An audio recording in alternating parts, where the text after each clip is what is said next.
Hey guys, welcome back. It's Coach Bob here at CrossFit Glen Burnie, and today we're going to learn how to maximize the results of our high intensity interval workouts that'll help us to maximize our VO2 max to the max. Stay tuned.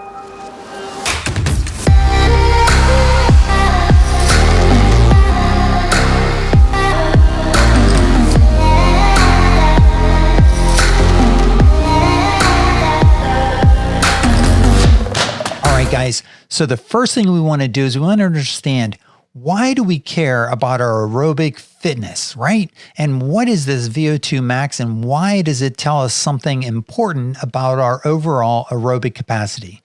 Well, first of all, we know that aerobic fitness is the number one thing that's listed in our 10 components of fitness. It is the basis and the foundation for everything we do. So we're looking at building good aerobic fitness to really power all the things that we do in life. If we are limited in our aerobic capacity or in our cardiovascular fitness, then that makes workouts harder. It makes going up and down the stairs harder. It makes living life harder. And so what we want to do is we want to understand, how can we make our aerobic capacity and our aerobic fitness better? So what we're going to do is we're going to look at one aspect of it today. That is your VO2 max. To start, what we're going to do is we're going to take a look at a Wikipedia definition of what VO2 max is. Then we're going to take a look at the workout that we have that is specifically designed to help us to develop our VO2 max, and a whole class of workouts like that. And then what we're going to do after that is we're going to go over a little bit of foundational information, some detail that's going to help you to better understand how to approach a workout like that and to maximize your results. So stay tuned. All of that is packed in today's video. So the first thing we want to do is we want to take a look at, what is VO2 max. So here I have the Wikipedia article up for VO2 max. I'll just sort of read it here. VO2 max is the maximum rate of oxygen consumption measured during incremental exercise, that is, exercise of increasing intensity. Okay, so we're looking at an interval workout with high intensity. Okay, so why do we care about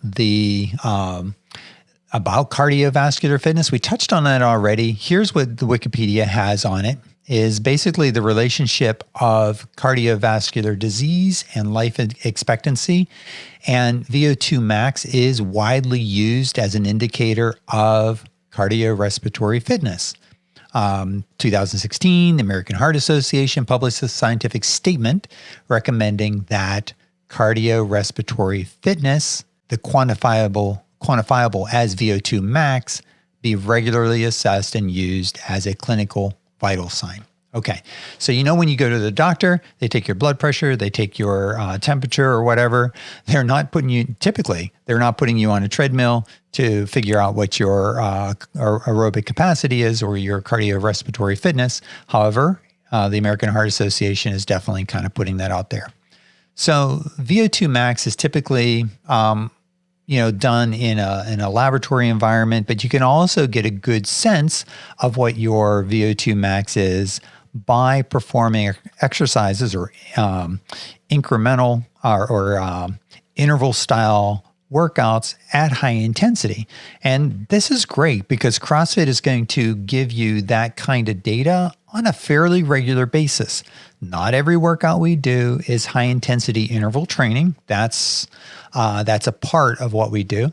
But days like today, we definitely had a high intensity interval training workout. So we're going to take a look at that workout. So this is the workout that we had on the board today. And I'm just zoom in a little bit. You can see that the workout consists of two different movements: a run followed by some weightlifting, 3 deadlifts. So you have basically 2 minutes to complete a 200-meter run and then complete 3 deadlifts. You can rest for whatever time is remaining on the clock. Then you do a 400-meter run and 6 deadlifts. And then you rest for whatever time is left on the clock. And then you continue with 600-meter. And then you repeat that whole block 2 more times for about 30 minutes plus of workout, of a workout. The coaching information that we provided to folks during this workout was that you should be completing your run in a minute on the first one, 2 minutes on your 400-meter run, and 3 minutes on your 600-meter run, because we're giving you 2 minutes, 4 minutes, and 6 minutes, meaning that your run should not take more than, or should take about 50% or half of the time. That means you're going to be getting a 1-to-1 work to rest interval. And that's kind of key for an interval style workout where you are targeting aerobic fitness. The main point here is that you do have built-in rest in this workout. So you have an interval of work and you have a period of rest. Okay, so that's today's workout. What I want to do next is I want to take us through a little bit of, not theory, but a little bit of in-depth detail about what's happening when we do these workouts and how we might best approach them. All right, so what we're looking at is a chart that Chris Hinshaw provided in his aerobic capacity, or different charts that Chris provided in his aerobic capacity seminar. And we had the benefit of attending that on a couple of occasions and really picked up a lot of great information about aerobic capacity and how we should be thinking about that when we're approaching a workout. So what I'm hoping to do is to give you some intuition about what's happening when you're doing a workout and how you can change different parts of the workout, meaning either the load on the barbell or the pace you're running and things like that to maximize your results. So keep in mind, today what we're talking about is an interval style workout where what we're talking about today is an interval style workout where our goal is to maximize or to develop and train our VO2 max. So this chart that Chris provided for us gives us the relationship between exercise intensity here on the x-axis and the amount of oxygen that we're consuming on the y-axis. So if you think about like just a simple walk or a jog, you know, we're looking at a lower intensity activity. As that intensity increases, we're going to be requiring more and more oxygen. Our breathing rate goes up. The amount of air we're bringing in and exhaling, it goes up, and things like that as that intensity builds. And inside of our body, that oxygen is helping to is transferred into our bloodstream and then delivered to working muscles. So there's the delivery aspect of VO2 max, of taking that oxygen and delivering it to the working muscles. But there's also the working muscles being able to take that oxygen from the blood and take it into the cells that are working through the mitochondria to actually use that oxygen to do work. And that's the demand side of your workout. So of the VO2 max. So you have to both be able to deliver that oxygen to the working muscles, and then you have to be able to uptake or use that oxygen. The working muscles have to use that oxygen, and that's the demand side of that. Both of those aspects can limit our VO2 max, and that's why it can be trained and developed. But for right now, what's important for us to recognize is that on this chart, as our intensity of our workouts increases, then the amount of oxygen consumption is going to go up. But notice that there's an area here that's flat. And what that's saying is that as I increase the intensity of that workout more and more and more, there's only so much oxygen. I'm limited based on my current training level, where my VO2 max is.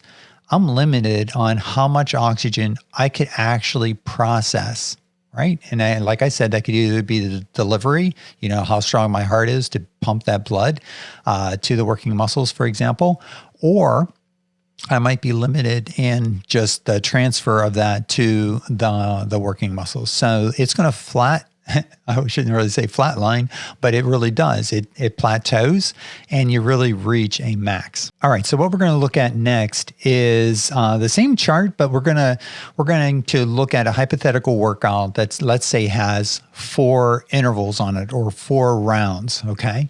And so let's say in round 1, I work at a very high intensity and I'm kind of over in this area right here. I'm really just trying to pull in as much air as I can. It's a very hard workout, or a very hard interval that I'm doing. And I'm working higher than my VO2 max as far as intensity is concerned. And then I get to rest. Then in round 2, I come in and this time I'm a little more fatigued. I didn't recover very well during that time I had. My intensity is actually a little lower than it was in round 2. And you can see this in your workout data. If your time on round 2, let's say, your work time is longer than it was in round 1. And then round 3 comes in. Now I haven't really fully recovered and it's time to get back out on the run again or something like that. And now because of all that buildup of fatigue, I'm going to perform suboptimally, right, on that round 3. And now my time is even slower. And now round 4 is even slower yet. So you get the idea of that. So I want to compare that to maybe a different experience that we might have. Let's say that we do that same workout, but this time we don't go out too fast on round 1, and we find that round 1, round 2, round 3, and round 4 all have very similar times, and that means that the intensity of round 1, 2, 3, and 4 were all very similar. Now, if I was able to work out at an intensity that's near my VO2 max, that's going to be a lot more beneficial for my training effect because my intent is to develop my VO2 max. If I'm working way above and below my VO2 max, then the value of round 1, round 2, and round 3, like we showed in the previous one, are not ideal. So round 1, it was too high intensity, which caused round 1 and round 2, I definitely worked in and around my VO2 max, so that's fine. But look what happened. Round 3 and round 4 were slower, and so I did not get as much benefit for that because they were the intensity was lower than my VO2 max, and I wasn't really working where I wanted to work in the workout. Whereas in this example, because the rounds are, because the intensity is in and around my VO2 max, I'm going to have a better training effect. Let's dig a little deeper. So what happens when we're training higher than our VO2 max? So VO2 max basically kind of sets the point where we are going to be in some sort of balance so that we're going to be able to, during the rest interval or the recovery interval, I'm going to be able to reclaim enough that I'm going to be able to come back and perform again. If we're working at these higher level of intensities above our VO2 max, the amount of oxygen we consume is still limited. However, the higher intensity is going to cause a greater accumulation of the lactate, which is going to require more time to recover. And for an interval style workout, oftentimes that interval time is defined. Our goal is to recover in that recovery time so that we can come back in the next round and accomplish the task at the desired level of intensity.